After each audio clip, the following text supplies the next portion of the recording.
لوگ بد دعائیں لیتے ہیں اور کیوں کر کے لوگ اتنا سخت اپنے آپ کو بنا لیتے ہیں کہ وہ نیک صالح اور پاک لوگوں کے بارے میں بھی ان کے نظریات اس طرح کے ہو جاتے. یاد رکھیں جیسا کریں گے پھر ویسا بھریں گے. بولیں بھی سوچ کے، چلیں بھی سوچ کے، مخالفت بھی کریں تو سوچ کے، اور اتنی جتنی کسی کی بنتی ہے.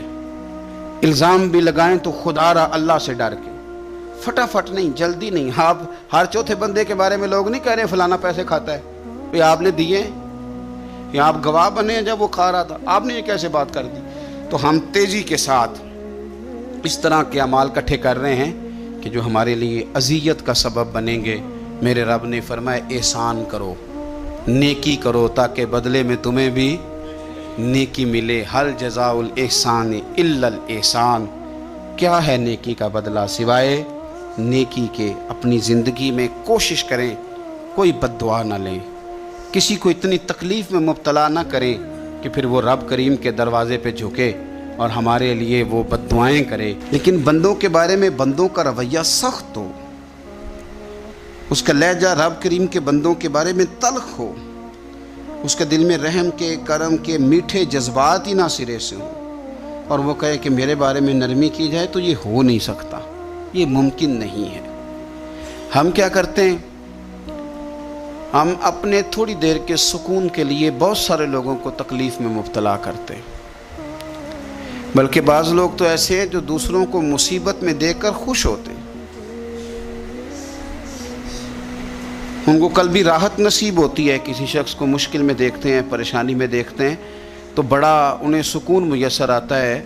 اور میں نے دیکھا ہے کہ بغلیں بجاتے ہیں اور وہ باقاعدہ دلائل دیکھے ہیں، دیکھا نا ہمارے ساتھ ایسے کرتا تھا تو آج اس کا کیا حال ہو گیا ہے. باقاعدہ لوگ یہ کام کرتے ہیں. وہ ہمارے درویشوں نے اپنے رنگ میں بھی ہمیں بڑے مسئلے سمجھائے ہیں، پر اللہ کرے ہماری سمجھ میں بات آئے. میرے نبی پاک صلی اللہ تعالیٰ علیہ وسلم نے فرمایا اپنے بھائی کو مصیبت میں دیکھ کے خوشی کا اظہار نہ کرو، اسے تکلیف میں دیکھ کر کبھی خوشی کا اظہار نہ کرو، ورنہ حضور فرماتے ہیں اللہ اس پر رحم کر دے گا اور تمہیں اس مصیبت میں مبتلا کر دے گا. آپ یقین کریں کہ میں نے دیکھا ہے کہ بھابھی کا خاندان کسی تکلیف میں آ گیا ہے تو وہ بجائے اس کے کہ ان کے لیے دعا ہوتی، لیکن شریکہ چل رہا ہے نا، تو تبصرے ہوتے ہیں کہ میں نے تو پہلے ہی کہا تھا یہ لوگ ٹھیک نہیں. یہ بامروت، با اخلاق اور وفادار لوگوں کا یہ رویہ ہی نہیں ہوتا. وہ تو گہرا دشمن بھی ہو، گہرا، اس کے بارے میں بھی دیکھیں نا میرے نبی پاک صلی اللہ تعالیٰ علیہ وآلہ وسلم کافروں اور منافقوں پر نرم دل نہیں تھے. ان کے بارے میں بھی حضور دعائیں کرتے تھے کہ اللہ انہیں خیر کی توفیق عطا فرما. تو کبھی بھی کسی کے بارے میں اس طرح کا رویہ اختیار نہ کریں، ورنہ وہ وقت دور نہیں کہ جب آپ اسی طرح کا ہمارا معاملہ عیب تلاش کرنے کا ہے. میں کس طرح کھول کے آپ کو یہ بات عرض کروں کہ لوگوں کا دل کرتا ہے کہ ہمیں خوبیاں نہیں کمیوں کا بھی پتہ چلے. ٹٹولتے ہیں کہ تو وہاں نہیں جاتا، تو جاتا تھا تو اب کیوں نہیں جاتا، اور تو اگر جاتا ہے تو پھر تو کوئی کہانی سنا، کوئی بات چھیڑ. یہ ہمارا مزاج ہے. ہم چاہتے ہیں، میرے رب نے ہمیں محدود بنایا ہے، ہم لامحدود کیوں ہوتے ہیں؟ اللہ نے ہمارے اوپر رحم فرمایا ہے کہ ہمیں دیوار کے پیچھے نظر نہیں آتا، یہ اس نے کرم فرمایا. اگر ہمیں نظر آتا ہوتا تو کتنے پردے کھل جاتے، اور بہت ساری چیزیں جو پردوں میں رہنی چاہیے تھیں وہ پردوں میں نہ رہتی ہیں. اس نے کرم فرمایا ہے کہ ہمیں دیوار کے پیچھے نہیں سنتا. اس کو کرم سمجھو، پردے نہ کھولو. اگر ہمیں یہ خبر ہوتی کہ سامنے کیا ہے تو بہت سارے ہمارے معاملات خراب ہو جاتے. اس کا شکر ہے، اس کا کرم ہے. یہی بہتر ہے کہ پردوں میں وہ پردہ پوش رہے، اور وہ اگر پردے اٹھا دے تو کسے ہوش رہے. مہربانی کریں، آپ جو اللہ تعالیٰ نے ہمیں محدود بنایا تو لامحدود ہونے کی کوشش کیوں کرتے ہو؟ جہاں اس نے رکھا ہے وہیں رہنے کو اپنے لیے بہتر جانو، وہیں، ورنہ حالات خراب ہو جائیں گے. میرے نبی پاک صلی اللہ علیہ وسلم نے فرمایا، مسند احمد میں موجود ہے، حضور فرماتے ہیں لوگوں کی جاسوسی نہ کرنا، ان کے عیب نہ ٹٹولنا. بس حضور نے کہہ دیا تو کہہ دیا، نہیں ٹٹولنے تو سونیا تیرے غلام ہیں. सवाल ही नहीं पैदा होता कि हम कभी ये काम करें। हुजूर ने फरमाया किसी के ऐब न टटोलना। अगर तुमने किसी के ऐब टटोल के उसे रुसवा करने की कोशिश की तो फरमाया तुम अगर 7 पर्दों के अंदर भी बैठे हुए तो वहां भी अल्लाह तुम्हें रुसवा कर देगा। ये ना समझना कि मैं छुप गया हूं तो बच जाऊंगा, अल्लाह तुम्हें वहां भी रुसवा। तो कुछ जुर्मों की दुनिया में हम देखते हैं और उसका सादा तर्जुमा ये है कि जैसा करोगे फिर वैसा भरोगे, ये होता है, आप इससे बच नहीं सकते। और उस वक्त बंदा बड़ा स्मार्ट होता है, वो अपने आप को बड़ा तेज समझता है, वो कहता है मैंने पत्ता फेंका था तो मेरा पता चल गया है, देखा ना फिर। और कई दफ़ा मैंने देखा है शरीफ आदमी मजबूर होता है, वो क्या कर सकता है। शरीफ जो हुआ, शर और शरीफ इनका मुकाबला नहीं होता, एक चीज़ है इशारा, तो शरीफ उसका मुकाबला कैसे करेगा। बल्कि शरीफ आदमी तो कई दफ़ा वैसे ही बचता है, कहता है यार मतलब किसी तरीके जान छुड़ाएं, ये शार है और मैं बावजू रहने वाला आदमी हूँ, मैं गंद में कैसे हाथ डालूंगा। वो बचता है तो लोग समझते हैं डरपोक है, हालांकि डरपोक और होता है और शरीफ और होता है। तो शराफत को लोग बुज़दिली जानते हैं। नबी पाक सल्लल्लाहु अलैहि वसल्लम के सहाबी हज़रत सईद बिन ज़ैद रज़ी अल्लाह ताला और अशरा मुबशरा सहाबी हज़रत उमर के बहनोई हैं। और ये हवाला मैं आपको मुस्लिम शरीफ से अर्ज़ कर रहा हूँ। हज़रत सईद बिन ज़ैद रज़ी अल्लाह ताला अन्हु वो खूबसूरत आदमी हैं जिन्हें दुनिया में चलते फिरते मेरे नबी पाक ने जन्नत की बिशारत अता फरमाई। बंदे का कद काठ देखें कि जन्नती बंदा, यानी इतना एतमाद हुजूर ने किया कि फरमाया इसके बाद वाले आखिरी दम तक के आमाल पर भी मैं जानता हूँ ये जन्नतियों वाले काम करेगा। इतना बड़ा आदमी, लेकिन एक औरत ने आके झगड़ा शुरू कर दिया। अरबा उस औरत का नाम था। उसे आके हज़रत सईद बिन ज़ैद से झगड़ा शुरू किया कि ये जो मकान है ना आपका, इसमें इतनी जगह मेरी है। मुझे आप बताएं, एक शरीफ आदमी से औरत झगड़ा करे तो बंदा जवाब में कुछ कर सकता है। अब मेरी बात को समझें, अब शरीफों की मजबूरियां तो समझें कितनी ज़्यादा हैं।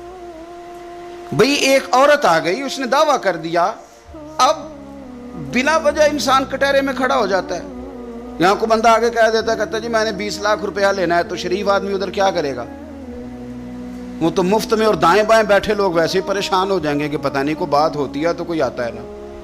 उसने कह दिया कि मकान में मेरा हिस्सा है। और कह किसे दिया? उसे जिनके आमाल के सही होने की गवाही मदीने वाले रसूल ने अता फरमाई। उसने कहा जनाब ये मकान में मेरा हिस्सा है। अब हज़रत सईद बिन ज़ैद रज़ी अल्लाह ताला अन्हु फरमाने लगे ये ज़मीन इसी को दे दो, ख़त्म हो गई बात। शरीफ आदमी कैसे झगड़ा करे। अब मैं आपको एक बात बताऊं, अगर इस तरह भी बंदा कर दे तो बातें फिर भी होती हैं।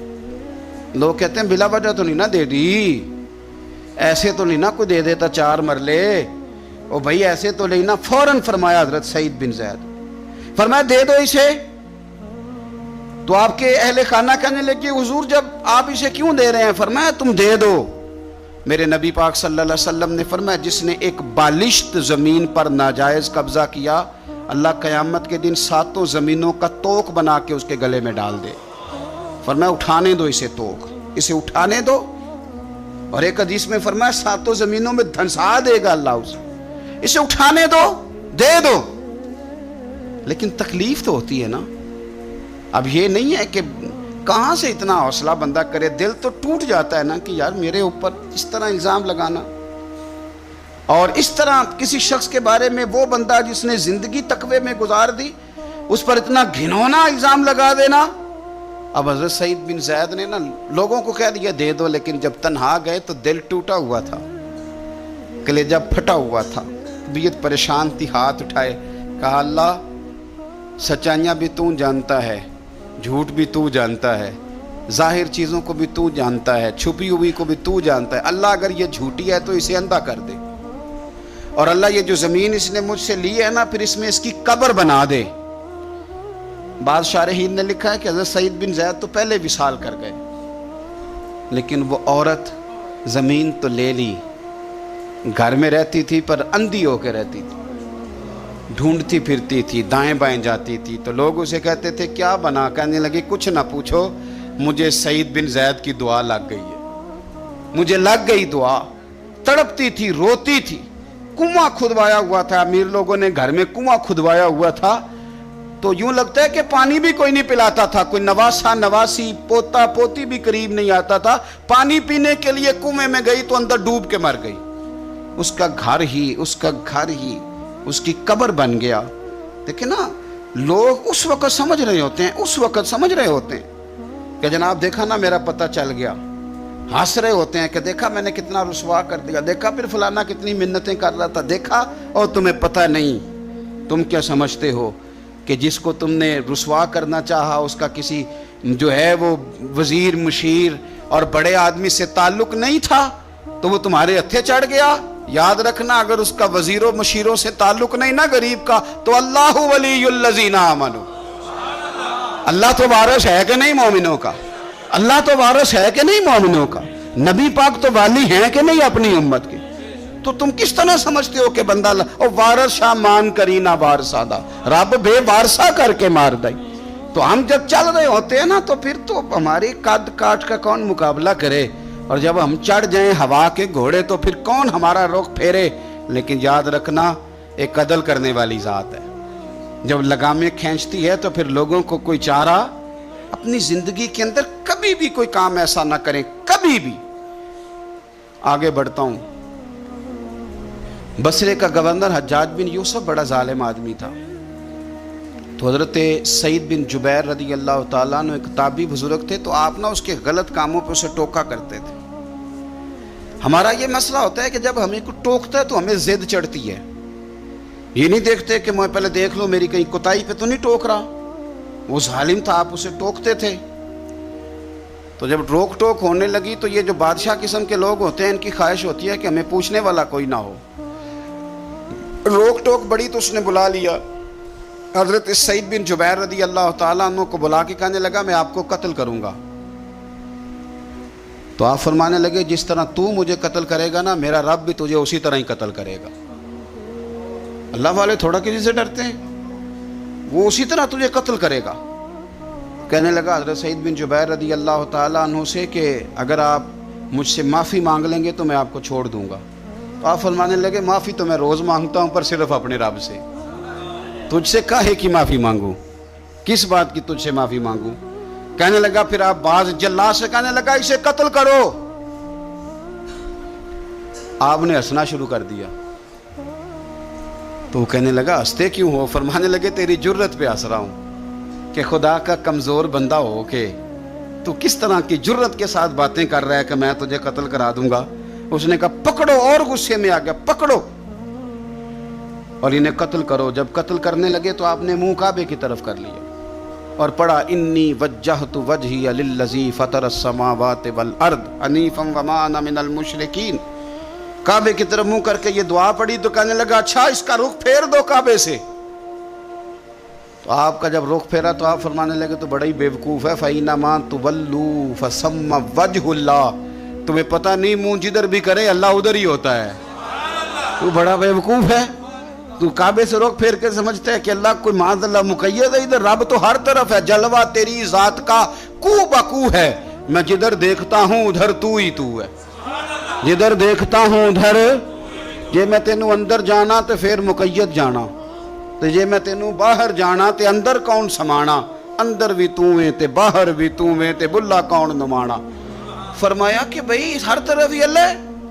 अब उसने पता क्या किया, आपको जब कत्ल करवा रहा था ना तो हज़रत सईद बिन जुबैर ने हाथ उठाया कि अल्लाह मेरे बाद इसे किसी और को कत्ल करने का मौका ना देना, मैं इतनी बात किसी और पर इसे मुसल्लत ना करना।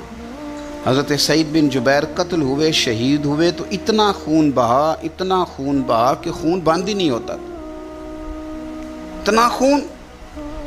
वो कहने लगा वजीरों से, मुशीरों से, तबीबों से कि इतना खून।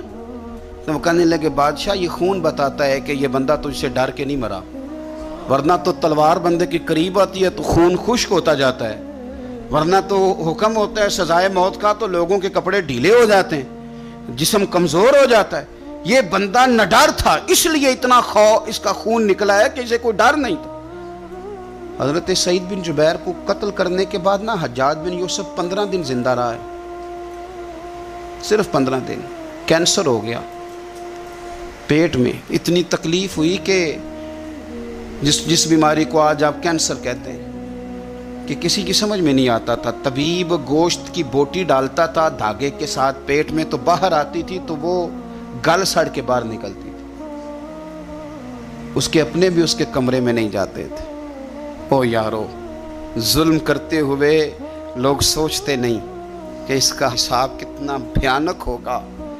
رات کو چیخ مار کے اٹھتا، گھر والے کہتے تجھے کیا ہوا؟ وہ کہتا تھا جب بھی میں سوتا ہوں تو سعید بن جبیر میری خواب میں آتے ہیں اور میری ٹانگ پکڑ کے گھسیٹتے ہیں تو میری آنکھیں کھل جاتی ہیں۔ یہ جو بد دعائیں ہیں یہ تمہارے بستر تک تمہارا پیچھا کرتی، یہ نیندوں میں سوراخ کر دیتی۔ لوگ کہتے ہیں پتہ نہیں کیا بات ہے، سویا نہیں جاتا، تو میں کہتا ہوں پتہ کر لو، شاید کو بات نکل ہی آئے۔ پتہ کر لو، دیکھ لو، غور کر لو، توجہ کر لو، شاید کو بات نکل آئے۔ اگر نکل آئے نا تو پھر توبہ کر لو، اور اگر نکل آئے تو پھر معافی مانگ لو، اگر نکل آئے تو پھر اللہ سے ڈر جاؤ، اگر نکل آئے تو پھر احتیاط کر جاؤ۔ لیکن باتیں نکلنے پر بھی ہم ماننے کو تیار، تو یہ مت سمجھیں کہ جب انسان کسی کا ظلم کرے گا تو وہ چین کی نیند سوئے گا۔ جی ہو سکتا، جیسا کرو گے پھر ویسا، جیسا کرو گے پھر ویسا۔ مجھے بڑی ایک شخص کی، اور میں اس بندے کو داد دیتا ہوں، اس نے بڑی اعلیٰ ایک دفعہ بات کی۔ مجھے کسی نے بتایا کہ یہ فلانا آدمی اپنے باپ کا بڑا سخت نافرمان ہے، تو میں چلا گیا اور مجھے پتہ چلا کہ وہ بیچارے جو ہیں اس کے والد وہ تکلیف میں ہیں۔ تو میں نے جا کے ان سے کہا کہ آپ مہربانی کریں اس بچے سے کہ اپنے ابے کو راضی کر۔ تو مجھے کہنے لگا پیر صاحب آپ کے آنے کا شکریہ، پر یہ جو کر رہا ہے ٹھیک کر رہا ہے۔ میں نے کہا کیوں؟ کہنے لگے میں نے اس سے بڑھ کر اپنے ابا کو ستایا ہے، یہ ٹھیک کر رہا ہے۔ اور وہ روتا تھا شخص، وہ روتا تھا، کہتا تھا میں نے اس سے زیادہ زیادتیاں کی ہیں، تو یہ جو میرے ساتھ کر رہا ہے نا یہ صحیح کر رہا ہے۔ یہ میری بہو کے سامنے جب مجھے برا بھلا کہتا ہے تو یہ میری سزا، یہ میرا بنتا تھا، میرے ساتھ ہونا چاہیے تھا۔ یہ اپنے بچوں کے سامنے جب میرے ساتھ سخت رویہ اختیار کرتا ہے تو یہ جو ٹھیک کر رہا ہے جو بھی کر رہا ہے۔ لیکن میں نے اس کے بیٹے کو کہا، میں نے کہا پتر جہاں تیرا والد آج کھڑا ہے تو بھی کل یہیں کھڑا ہونا چاہتا ہے، تیرا بھی ارادہ ہے کہ اسی جگہ کل تجھے کھڑا کیا جائے اسی کٹہرے میں؟ کہنے لگا نہیں۔ تو میں نے کہا پھر تو اللہ پہ چھوڑ، تو کس چکر میں پڑ گئے؟ آپ یقین کریں، آپ سکون دیں، دل پہ ہاتھ رکھ کے اپنے آپ سے پوچھ لو کہ ماں باپ جن کے چلے گئے وہ راضی گئے؟ نہ کسی کو بتانا، نہ کسی سے ذکر کرنا، وہ اپنے آپ سے پوچھ لو۔ اگر وہ راضی نہیں گئے تو پھر قبروں پہ جاؤ، پھر ان کے لیے دعائے مغفرت کرو، پھر قبر پہ ہی بیٹھ جاؤ۔